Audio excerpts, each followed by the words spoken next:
ನಮಸ್ಕಾರ ಸ್ನೇಹಿತರೆ. ಎಂದಿನಂತೆ ಇಂದು ಕೂಡ ಸುದ್ದಿಯಲ್ಲಿ ಪಶ್ಚಿಮ ಬಂಗಾಳ. ಬಂಡಾಯಿತ ತೃಣಮೂಲ ಕಾಂಗ್ರೆಸ್ನ ಸಂಸದರು ತೃಣಮೂಲ ಕಾಂಗ್ರೆಸ್ ನಮ್ಮದೇ ಪಕ್ಷ, ನಮ್ಮ ಚಿಹ್ನೆಯೂ ಸಹ ನಮಗೆ ಬೇಕು ಅನ್ನುವಂಥ ವಾದವನ್ನು ಮಾಡ್ತಾರೆ. ಮಮತಾ ಬ್ಯಾನರ್ಜಿಯವರು ಅತಿ ದೊಡ್ಡ ಫೇಲ್ಯೂರನ್ನು ಅನುಭವಿಸ್ತಾರೆ ಚುನಾವಣೆಯ ಸೋಲಿನ ನಂತರ ಅನ್ನುವಂಥ ಚರ್ಚೆಗಳಿದ್ವು. ಆದರೆ ಇದೀಗ ಬಂಡಾಯಿತ 22 ಜನ ಸಂಸದರು ನಮಗೂ ತೃಣಮೂಲ ಕಾಂಗ್ರೆಸ್ಗೂ ಸಂಬಂಧ ಇಲ್ಲ, ನಮಗೆ ಅವರಿಂದ ಪ್ರತ್ಯೇಕವಾದಂಥ ಆಸನದ ವ್ಯವಸ್ಥೆ ಮಾಡಿಕೊಡಿ, ನಾವು nationalistic citizen party of India NCPI ಜೊತೆ ಮರ್ಜ್ ಆಗ್ತೀವಿ ಅನ್ನುವಂಥದ್ದನ್ನು ಹೇಳಿದ್ದಾರೆ. ಬಂಡಾಯಿತ TMC ಸಂಸದರ ನಾಯಕಿ ಕಕೋಲಿ ಘೋಷ್ ದಸ್ತಿಕ್ದಾರ್ ಅವರು ಈ ಹೇಳಿಕೆಯನ್ನು ಕೊಟ್ಟಿರುವಂಥದ್ದು. ನಿಜಕ್ಕೂ ಕೂಡ ಒಂದು ರೀತಿಯಾಗಿ ಟ್ವಿಸ್ಟ್ ಎದುರಾಗಿದೆ TMCಯ ಬಂಡಾಯಕ್ಕೆ ಸಂಬಂಧಪಟ್ಟಂತೆ. NCPI ಅಧಿಕೃತವಾಗಿ NDA ಮೈತ್ರಿಕೂಟ ಅಂದರೆ BJP ಮೈತ್ರಿಕೂಟದ ಭಾಗ. ಯಾವುದೇ ಶಾಸಕರಿಲ್ಲ, ಯಾವುದೇ ಸಂಸದರಿಲ್ಲ. ತ್ರಿಪುರಾದಿಂದ ಬರುವಂಥ ಪಕ್ಷ ಇದು.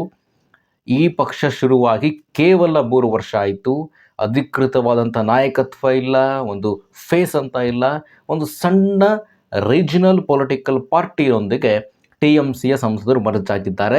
ಈ ಮರ್ಜಿಗೂ ಹಲವು ಪ್ರಶ್ನೆಗಳು ಕೂಡ ಎದುರಾಗ್ತಾ ಇದೆ. ಈಗ ಈಗಾಗಲೇ BJP ಮೈತ್ರಿಕೂಟದಲ್ಲಿ ಅವರು ಭಾಗ ಆಗಿದ್ದಾರೆ. ಈ ಬಂಡಾಯದ ಸಂಸದರು ಕೂಡ ಮೊದಲಿನಿಂದಲೂ ಹೇಳಿದಂತೆ BJPಗೆ ಬೆಂಬಲವನ್ನು ನೀಡಿದ್ದಾರೆ. ಇದರ ಜೊತೆಗೆ BJPಯ ಸಂಖ್ಯೆ 313 ಗಡಿ ದಾಟಿ NDA ಮೈತ್ರಿಕೂಟದ ಸಂಖ್ಯೆ ಹೋಗ್ತಾ ಇದೆ. ಇದನ್ನು ಒಂದು ಕಡೆ ಇಡೋಣ. ಇನ್ನು ಮಮತಾ ಬ್ಯಾನರ್ಜಿಯವರ ಕತೆ ಏನಾಗುತ್ತೆ ಅಂತ ಕೇಳಿದ್ರೆ, ಸ್ವಲ್ಪ ಮಟ್ಟಿಗೆ ಮಮತಾ ಬ್ಯಾನರ್ಜಿಯವರು ಸುಧಾರಿಸಿಕೊಳ್ಳಬಹುದು.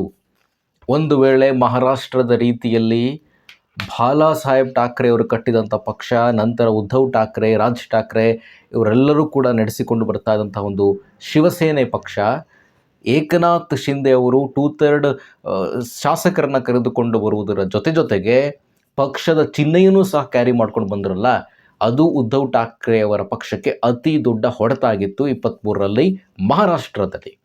ಈಗ ತೃಣಮೂಲ ಕಾಂಗ್ರೆಸ್ಗೂ ಸಹ ಅದೇ ಆಗುವಂತಹ ಸನ್ನಿವೇಶಗಳು ಕೂಡ ನಿರ್ಮಾಣ ಆಗಿತ್ತು. ಒಂದು ಕಡೆ 64 ಜನ ಶಾಸಕರು ಪ್ರತ್ಯೇಕವಾಗಿ ನಮಗೆ ಮಮತಾ ಬ್ಯಾನರ್ಜಿ ನಾಯಕಿಯಲ್ಲ ಅಂತ ಹೇಳಿದ್ರೆ ಬಂಡಾಯ ಎದ್ದಿದ್ದಾರೆ 64 ಜನ ಶಾಸಕರು. ಮತ್ತೊಂದು ಕಡೆ 20 ಜನ ಇದ್ದಿದ್ದಂಥವ್ರು 22 ಜನ ಸಂಸದರು ಕೂಡ ಬಂಡಾಯ ಎದ್ದಿದ್ದಾರೆ. ಇವರೆಲ್ಲರೂ ಕೂಡ ಸೇರಿದ್ರು ಕೂಡ TMCಯ ಚಿಹ್ನೆಯೊಂದಿಗೆ ಇವರು ಬರ್ಬೋದಾಗಿತ್ತು. ಅಂದರೆ ಮಮತಾ ಬ್ಯಾನರ್ಜಿ ಯಾರು ಪಕ್ಷವನ್ನು ಕಟ್ಟಿ ಬೆಳೆಸಿದ್ರೋ ಅವರನ್ನೇ ಪಕ್ಷದಿಂದ ಹೊರ ಹಾಕಬಹುದಾಗಿತ್ತು. ಆದರೆ ಅವರು ತೃಣಮೂಲ ಕಾಂಗ್ರೆಸ್ನಿಂದ ಪ್ರತ್ಯೇಕವಾಗಿದ್ದಾರೆ. ಅಂದರೆ ಆಮ್ ಆದ್ಮಿ ಪಾರ್ಟಿಯಲ್ಲಿ ಯಾವ ರೀತಿಯಾಗಿ ರಾಘವ್ ಚಡ್ಡಾ ಸೇರಿದಂತೆ ಇನ್ನುಳಿದ 7 ಸಂಸದರು ಪಾರ್ಟಿಯ ಜೊತೆಗೆ 2/3 ಬರೋದರಿಂದಾಗಿ ಅವರು ಮರ್ಜ್ ಆದರು. ಇಲ್ಲಿ ಮರ್ಜ್ ಆಗ್ತಾ ಇದ್ದಾರೆ ಇವರು ಕೂಡ. NDA ಮೈತ್ರಿಕೂಟಕ್ಕೆ ಆನೆ ಬಲ ಬಂದಂತಾಗಿದೆ. ಇವರು ನೇರವಾಗಿ BJPಗೆ ಜಾಯ್ನ್ ಆಗ್ಬೋದಾಗಿತ್ತಲ್ಲ, ಯಾಕೆ ಇವರು BJPಯನ್ನು ಜಾಯ್ನ್ ಆಗಿಲ್ಲ ಅನ್ನುವಂಥ ಪ್ರಶ್ನೆ ಕೂಡ ಇಲ್ಲಿ ಎದುರಾಗತ್ತೆ. ಇವರೇನಾದರೂ ಕೂಡ ನೇರವಾಗಿ BJPಗೆ ಸೇರ್ಪಡೆಯಾಗಿದ್ದರೆ BJP ಮೇಲೂ ಸಹ ಸಾಕಷ್ಟು ಪ್ರಶ್ನೆಗಳು ಎದ್ದಿರ್ತಿದ್ವು. ರಾಜಕಾರಣ ಅಂದರೆ ಎಲ್ಲವೂ ಕೂಡ ಸಹಜ. ಆದರೆ ಇವರು NCPI ಒಂದು ಸಣ್ಣ ಪಕ್ಷ, ತ್ರಿಪುರಾ ಪಶ್ಚಿಮ ಬಂಗಾಳದ ಪಕ್ಕದಲ್ಲೇ ಬರುತ್ತೆ, ಆ ಪಕ್ಷವನ್ನು ಯಾಕೆ ಆಯ್ಕೆ ಮಾಡಿಕೊಂಡ್ರು ಅನ್ನೋದು ಕೂಡ ಯಕ್ಷ ಪ್ರಶ್ನೆಯಾಗಿ ಉಳಿದಿದೆ. ಇನ್ನು ಮಮತಾ ಬ್ಯಾನರ್ಜಿಯವರ ವಿಚಾರಕ್ಕೆ ಬರೋದಾದರೆ, ಎಂದಿನಂತೆ ಅಭಿಷೇಕ್ ಬ್ಯಾನರ್ಜಿಯವರ ಮನೆ ಮೇಲೆ ಪೊಲೀಸ್ ರೇಡ್ ಆಯಿತು. CBI ಅವರ ವಿಚಾರಣೆಗೆ CID ಅವರ ವಿಚಾರಣೆಗೆ ಹಾಜರಾದರು. ಅಲ್ಲಿ CID ಅವರು ತಲಾಶನ್ನು ಮಾಡ್ತಾ ಇದ್ದಾರೆ ಅಭಿಷೇಕ್ ಬ್ಯಾನರ್ಜಿಗೆ. ಒಂದು ರೀತಿಯಾಗಿ 2007-8ರಲ್ಲಿ ನಡೆದಂತಹ ಹಗರಣಗಳು, ನಂತರ ಅದು 11ರ ಇವರ ಅಧಿಕಾರದ ಅವಧಿಯಲ್ಲಿ ಎಷ್ಟರ ಮಟ್ಟಿಗೆ ವ್ಯಾಪಿಸ್ತು ಅನ್ನುವಂಥದ್ದನ್ನು ಎಲ್ಲ ಫೈಲ್ಗಳು ಸಹ ಓಪನ್ ಆಗ್ತಾ ಇದೆ. ಆಗಿದೆ. BJP ಸರ್ಕಾರದ ಸುವೇಂದ್ರ ಅಧಿಕಾರಿ ಅವರ ನೇತೃತ್ವದಲ್ಲಿ ಮಮತಾ ಬ್ಯಾನರ್ಜಿ, ಅಭಿಷೇಕ್ ಬ್ಯಾನರ್ಜಿ ಮತ್ತು ಅವರ ಬೆಂಬಲಿತ ನಾಯಕರಿಗೆ ನಿದ್ದೆಯಂತೂ ಕೊಡ್ತಾ ಇಲ್ಲ ಸುವೇಂದ್ರ ಅಧಿಕಾರಿ ಅವರು. ಅಂತಹ ಬೆಳವಣಿಗೆಗಳು ಪಶ್ಚಿಮ ಬಂಗಾಳದಲ್ಲಿ ಆಗ್ತಾ ಇದೆ. ಇನ್ನು ಸೋಷಿಯಲ್ ಮೀಡಿಯಾದಲ್ಲಿ ವೈರಲ್ ಆದಂತಹ ಒಂದು ಸುದ್ದಿಯ ಬಗ್ಗೆ ಚರ್ಚೆ ಮಾಡೋಣ.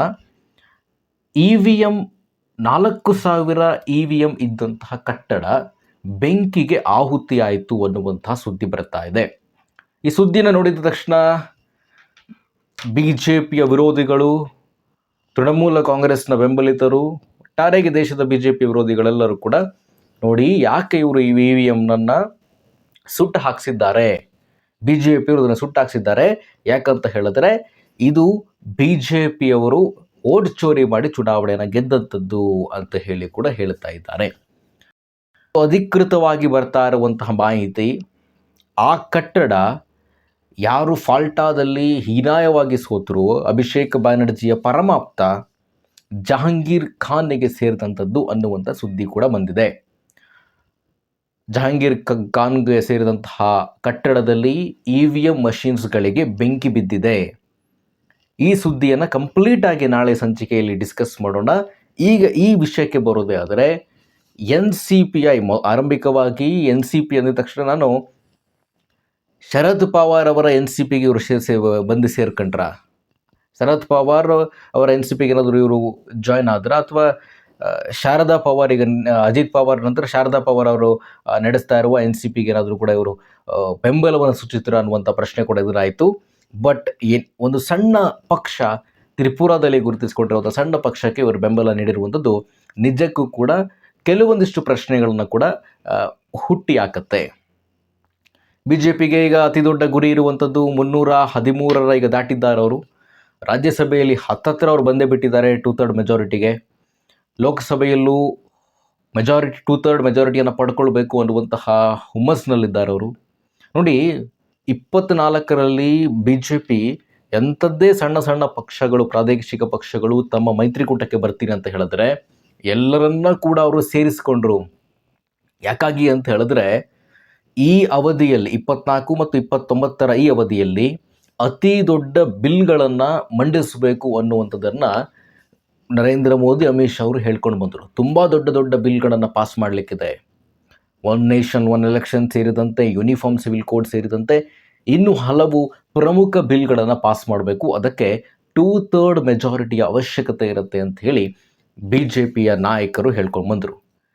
ಹಾಗಾಗಿ 24ರಲ್ಲಿ 400 ಪಾರ್ ಅಂತ ಹೇಳಿದ್ರು, ಅದು 300 ಕೂಡ ಪಾರ್ ಆಗಿಲ್ಲ. For A first time Narendra ಮೋದಿಯವರ ಇಷ್ಟು ಅವಧಿಗಳ ಅಧಿಕಾರದಲ್ಲಿ ಮೆಜಾರಿಟಿ ಇಲ್ಲದೆ ಸರ್ಕಾರವನ್ನು ನಡೆಸ್ತಾ ಇದ್ದಾರೆ. ಒಂದು ಅವರ ಪಕ್ಷಕ್ಕೆ ಮೆಜಾರಿಟಿ ಇಲ್ಲ, ಮೈತ್ರಿಕೂಟದ ಬಲದ ಮೇಲೆ ನಿಂತ್ಕೊಂಡಿರುವಂಥದ್ದು. ಸ್ನೇಹಿತರೆ, ಇದಿಷ್ಟು ಪಶ್ಚಿಮ ಬಂಗಾಳದ ಅಪ್ಡೇಟ್ಸ್. ನಾಳೆ ಒಂದು ಇಂಟ್ರೆಸ್ಟಿಂಗ್ ಸುದ್ದಿ ನಿಮಗೆ, EVM ಮಷೀನ್ಗೆ ಸಂಬಂಧಪಟ್ಟೆ ಅಲ್ಲಿ ಬೆಂಕಿಗೆ ಆಹುತಿ ನಾಳೆ ಒಂದು ಇಂಟ್ರೆಸ್ಟಿಂಗ್ ಸುದ್ದಿಯೊಂದಿಗೆ ನಿಮ್ಮ ಮುಂದೆ ಬರ್ತೀನಿ ಅಂತ ಹೇಳ್ತಾ ನಮಸ್ಕಾರ.